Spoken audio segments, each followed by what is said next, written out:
یکلق جموں و کشمیر کو ہندوستان کا اٹوٹ حصہ قرار دیتی ہے، اور چونکہ مقبوضہ جموں و کشمیر کے عوام اپنے حق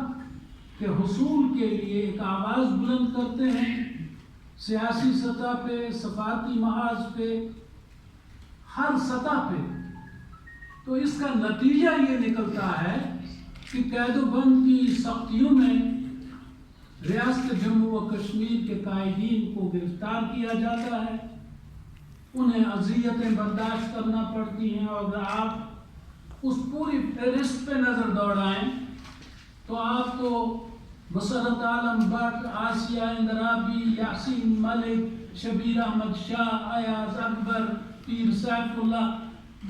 بے شمار نام آپ کے سامنے آ جائیں گے جنہیں صرف اس بنیاد پہ سال ہر سال سے گرفتار رکھا گیا ہے کہ وہ کشمیر کے حق خود ارادیت کی بات کرتے ہیں۔ اور ابھی جو 1500 سے زائد افراد پچھلے چند دنوں میں گرفتار کر لیے گئے، اگر اس بات پہ غور کیا جائے ان لوگوں کا جرم کیا ہے، ان کی خانہ تلاشیاں کیوں ہوئی، کیوں ان کی خواتین کو نظر بند کر دیا گیا، کیوں ان ایکٹیوسٹ کو، ان جوانوں کو پس دیوار زنداں بھیج دیا گیا، کیوں وہ یہ ظلم وہاں پہ روا رکھا جا رہا ہے، آپ کو اس کا ایک ہی جواب نظر آئے گا اور ملے گا، اور وہ یہ کہ ہندوستان ریاست جموں و کشمیر پر اپنے غاصبانہ قبضے کو دوام بخشنا چاہتا ہے، وہ اس قبضے کو برقرار رکھنا چاہتا ہے، اس قبضے کے خلاف جو آواز بھی بلند ہوگی وہ اس کو دبانا چاہتا ہے، وہ ان کو قتل کرنا چاہتا ہے۔ آخر ہم نے کیا یہ نہیں دیکھا کہ کس طرح ہندوستان نے سعید علی گیلانی، محمد اشرف صحرائی، الطاف احمد بٹ، الطاف احمد شاہ اور اعلیٰ حاضر قیاس مقبول بٹ کو، شیخ عبدالعزیز کو اور دیگر قائدین کو ایک ایک کر کے شہید کر دیا، اور اب بھی وہ اس انتظار میں ہیں کہ باقی قائدین کا جام نوش کرنے پر مجبور کیا جائے۔ تو ایک طرف تو ہندوستان یہ ظلم و ستم ڈھا رہا ہے، اور دوسری طرف اس کے پیش نظر یہ ہے کہ اس ظلم اور ستم کے نتیجے میں جموں و کشمیر کے عوام بالآخر کمزور پڑ جائیں گے، اور وہ اس آواز کو بلند کرنے سے باز آ جائیں گے جو آواز وہ پچھلے 78 سال سے بلند کرتے آئے ہیں، یعنی حق خود ارادیت کی آواز، یعنی رائے شماری کی آواز، یعنی کشمیریوں کو یہ فیصلہ کرنے کا موقع دیا جائے کہ وہ اپنی تبدیل کس کے ساتھ وابستہ کرنا چاہتے ہیں۔ اس کے ساتھ ہی ساتھ ہندوستان کی خواہش یہ بھی ہے کہ وہ جموں و کشمیر کے عوام کو یہ باور دلا سکے کہ جو حق خود ارادیت کی بات تم کرتے ہو، بے شک یہ سیکیورٹی کونسل کی قراردادوں میں موجود ہو، لیکن ہندوستان کے جیتے جی تم یہ حق حاصل نہیں کر سکتے۔ اس کے لیے ہندوستان کسی بھی انتہا تک جا سکتا ہے، وہ فالس فلیگ آپریشنز کر سکتا ہے، وہ کشمیریوں کا گلا گھونٹ سکتا ہے، وہ کشمیریوں کے گھروں کو نظر آتش کر سکتا ہے، وہ خون کی ہولی کھیل سکتا ہے، لیکن کشمیریوں کو یہ حق دینے کے لیے وہ کبھی بھی تیار نہیں ہوگا۔ اس لیے جموں و کشمیر کے عوام خواہ اپنا وقت ضائع کر رہے ہیں۔ ہندوستان کی یہ سوچ ہے، ہندوستان کی یہ خواہش ہے کہ جموں و کشمیر کے عوام یہ سوچ لیں کہ جو مقصد ان کا ہے وہ اس کو حاصل نہیں کر پائیں گے، اور اسی طرح وہ یہ بھی بتانا چاہتا ہے جموں و کشمیر کے عوام کو کہ قید و بند کی آزمائشیں اور قتل و غارت گری جو ہندوستان نے روا رکھی ہے، اس کے ذریعے ہم آپ کی آواز کو دبائیں گے، دباتے رہیں گے۔ پاکستان لاکھ جتن کرے، وہ ہندوستان کو روک نہیں سکتا۔ اقوام متحدہ لاکھ دہائیاں دیتا پھرے، وہ کچھ نہیں کر سکتا۔ لیکن جموں و کشمیر کے عوام آج کی اس پریس کانفرنس کے ذریعے ہندوستان کو یہ بتانا چاہتے ہیں کہ ظلم و ستم کے جتنے بھی تیر تمہارے پاس ہیں وہ تم نے آزمائے ہیں، اور بھی آزما لو، لیکن جموں و کشمیر کے عوام نے جو جدوجہد شروع کر رکھی ہے، سیاسی جدوجہد،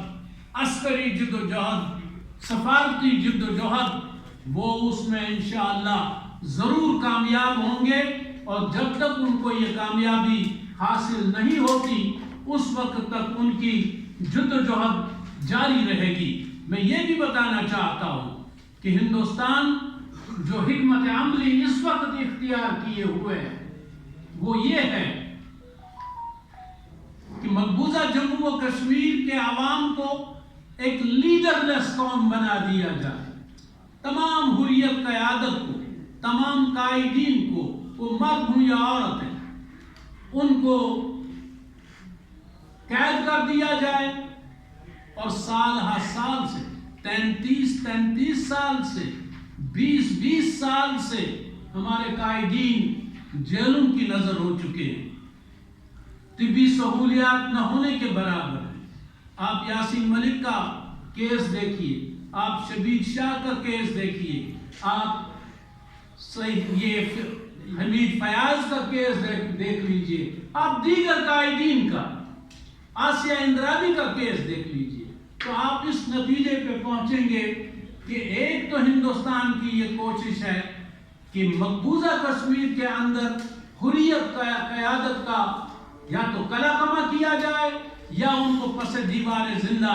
رکھ دیا جائے، اور دوسرا یہ کہ وہ نوجوان طبقے کو اپنا ہدف بنائے ہوئے ہیں، نوجوانوں کو خاص طور پر انہوں نے نشانہ بنایا ہوا ہے، اور خواہش ان کی یہ ہے کہ نئی پود جو ہے وہ سکولوں کے ذریعے اور ہندوستان کے ہندوتوا ایجنڈے کے ذریعے ان کا برین واش کیا جائے اور ان کو تحریک سے دور رکھا جائے۔ اور تیسری